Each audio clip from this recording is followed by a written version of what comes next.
let's. I just want to go to from the hustling.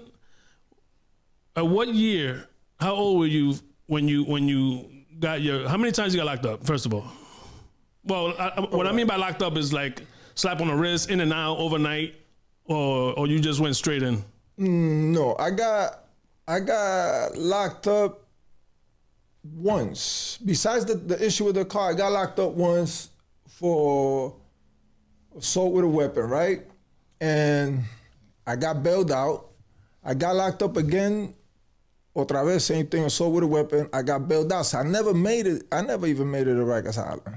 Okay. I caught a Fed case in '86. For that one, I got locked up. They sent me to MCC in Manhattan. But I was only there. They held me until I showed proof where my bail money was coming from.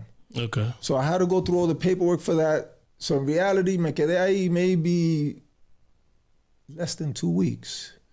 Once the proof came through where the bail money is coming from, I got bailed out. Y afuera de eso, and I beat the case. So I never really been in jail until my last. All right, and what age are we talking about? With that was all. It was all in 16. I was 16 at the time for all of them, and except when I finally, even the one I got locked up for that I did my time, I was 16 when I got locked up and I ran. So I ran for casi un año. I went to California. I stood out there for almost a year. And how'd you end up getting caught? Chacho. Don't tell me a girl. No, believe it or not, at the time I had my daughter.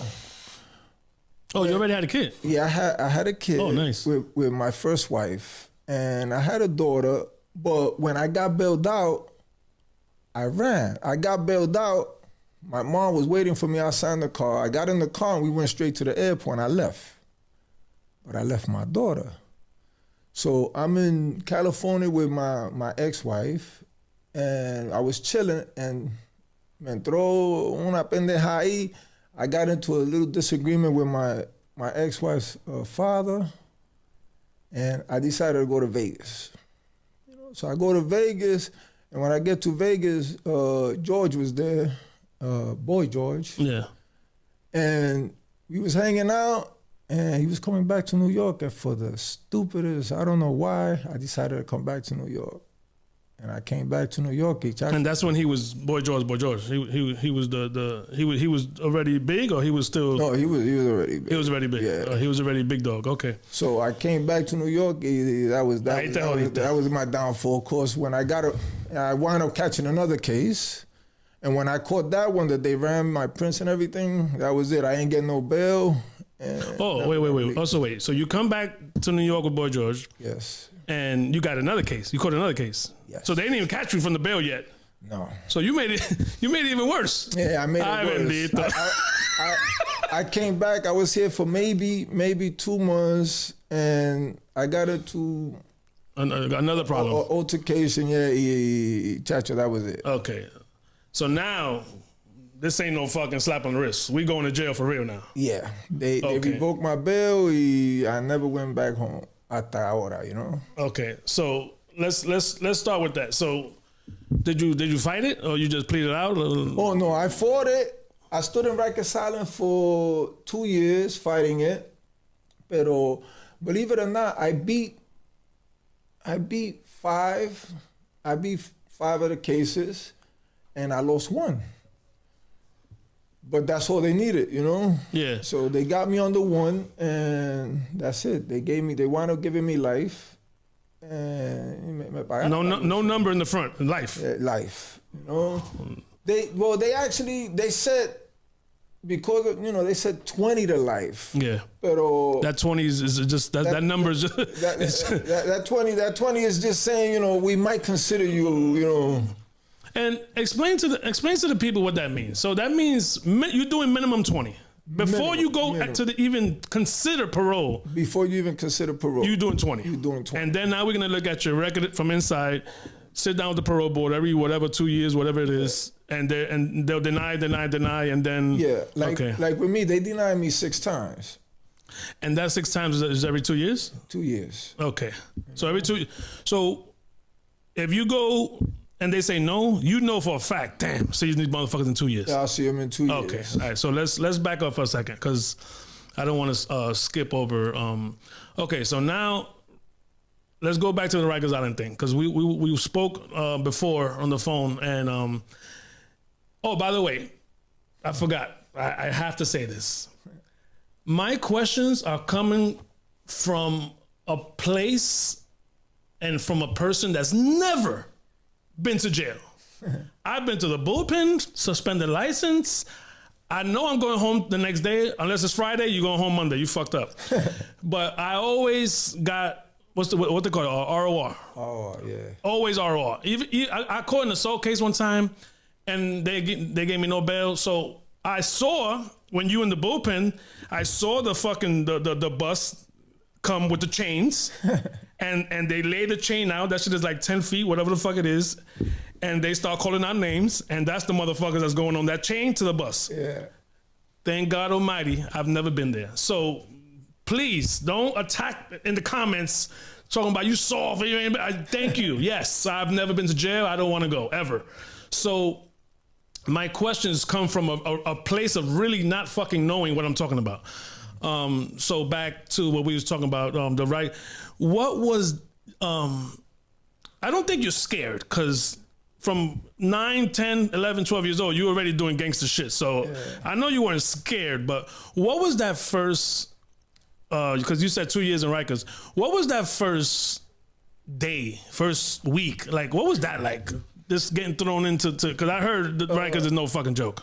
Believe it or not, the first day, we don't even got to go to a week. The first day was a bit of a shock for me. And the reason why I say that is because, not because I was scared, I wasn't scared, because it was something, like I said, it's something that's bred in, you know. Yeah, you're used to it already. But what shocked me was that in the street, South Bronx back then, it was Hispanos and blacks. And we was together. Because we was, you know, we all minorities, you know what I'm saying? So it was Spanish and blacks. When I hit Rikers Island, like I said, this is my first time actually in Rikers Island. So I hit Rikers Island, they put me in 4 upper. So I'm not thinking nothing about it because I'm saying, yo, you know, it's all Spanish, all blacks, cool, you know what I'm saying? So they put me in 4 upper, but when I get in 4 upper, what I don't realize is that Rikers Island is divided. The blacks are here, the Spanish are here. That was something, that's a new concept for me because I'm used to us always being together. Yeah. So I go to 4 upper and it's a black house. So I go to, I you know, I don't know this. I go to 4 upper. Why would that on purpose? Why would they put you there? I don't even know. Maybe it was because of the case, because like I said, I don't want to touch on my case, but you know, my case. I'm just thinking, are they being assholes? Are the COs being assholes? I'm thinking so. Okay. And I'm going to tell you why. Okay. They put me in 4 upper, and I go in, they, you know, everybody's in the day room. Again, I don't see nothing wrong. So I got a pillowcase. They gave me a pillowcase, blanket, and all this, so I throw it in the cell. I go in the day room. As soon as I go in the day room, yo, they jump me. The blacks jump you right away. Yo, they jump me right away. And you're dark skinned. Can you have gotten away with, hey, I'm black or no? No. So, I wasn't in there a hot second. They jumped me. They pound me out. Now, remember, it don't matter where your heart is. Mm-hmm. You can have the biggest heart in the world, but if you fighting 6, 7 dudes at the same time, you got no wins. You might catch 1 or 2. You might get 2 or 3 punches and that's it. Cover up. So they jumped me. They whooped my ass. Mm-hmm. So it's going on for about a good 10 minutes, and the police come out, right? And the police are the big black police. Say, I'm about bar, bro. I never forget that. Never forget that name. So he comes out. And he's watching the whole time. He comes out and he goes, "You all right, shorty?" So now, we from the street. So the first thing, you don't talk to police. I be like, "I'm all right." So he said, "You all right?" I said, "Yeah, I'm all right." So he said, "Okay." And he goes back into the bubble and he says they're watching. They jump me again. Bing, bang, bang. My puño y patada, right? Wait, same day? Same day, bro. So you just got your ass whipped 5 minutes ago. 5 minutes ago. They're going to whip your ass again? They whoop my ass again. Unbelievable. Again, good 10 minutes, the police said, again, "You all right, shorty?" So now I'm bleeding and everything. And I'm saying, "Yo, this stupid motherfucker, you see me bleeding, you gonna ask me if I'm all right?" So I'm like, yeah, I'm all right. Yo, I'm dizzy and everything, I'm all right? So he laughs and he goes, "Okay." He steps back out. They jump me again 3 times, bro. Stomping me out. Finally, the 3rd time the police come out, he goes, "You all right, shorty?" I say, yeah. Todo tan grande, right? Yeah. So he said, "Come on." And he grabs me and he takes me to my cell and locks me in. I ain't gonna front. And whoever tries to lie, they're a lying motherfucker. I got to that cell and I was in the cell like that. Thank God, bro. It took that motherfucker long enough, you know what I'm saying? Pero I go in my cell, so now I'm in my cell and it's day. So I'm in the cell all night and the only thing I'm thinking is, I gotta go through that shit again in the morning. So I'm in the cell and I'm looking around and at that time, you got your bunk, and that shit was like welded to the wall, but they gave you a little locker. Yeah. So I'm looking at the lock and I'm saying, "Okay, espérate, I could get something out of this." So in the bottom of the locker, they got a little rail. Oh, you're looking for a weapon? Oh, hell yeah, man. Oh, I'm thinking you're gonna throw the whole lock at them. Okay. Oh, hell no. You doing some MacGyver shit. Okay. Oh, man, listen. Go ahead, do your thing. In the bottom, they got a little rail, right? So I bust that out and I stood the whole night.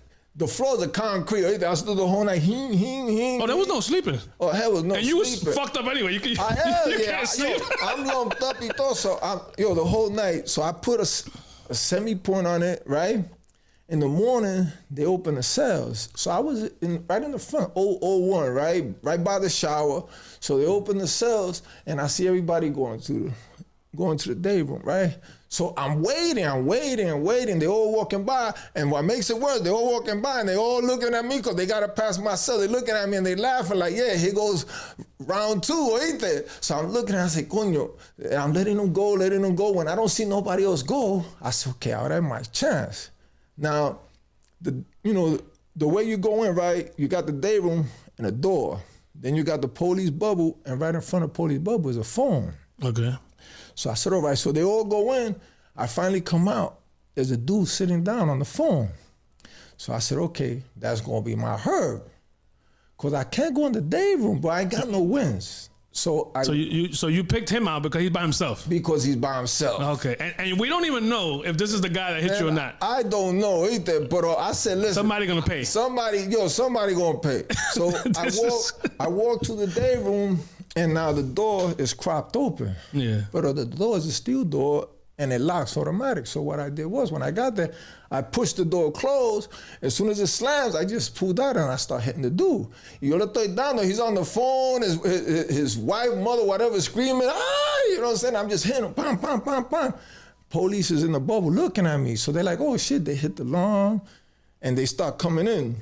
So they come in, they take me from the top of them y me sacaron. Now, so you're not punching him, you're stabbing him. No, I'm stabbing with the metal fucking MacGyver. With the metal MacGyver. Oh. So I'm stabbing him, right? So I just kept stabbing him until police took me off and me sacaron, you know. And in reality, like I said, that was my purpose. I'm not gonna lie to you. My purpose was to get the hell out of that house. You know? Oh, because now they got to get you out. That's a rule? I stabbed that nigga so many times, they had to get me out. They took me to the box, or the bing. That's what they called it at that time. Yeah. So me llevaron to the bing, and I said, okay, I'm out of that situation. I'm out of that situation. Let me heal from this beat down. I could heal in this bing with no problem. You know? Que jodienda, bro. So that's what they did, you know? And then after that, when I got out of there, they put me in a Spanish house. Now you're home. Now I'm home, you know what I'm saying?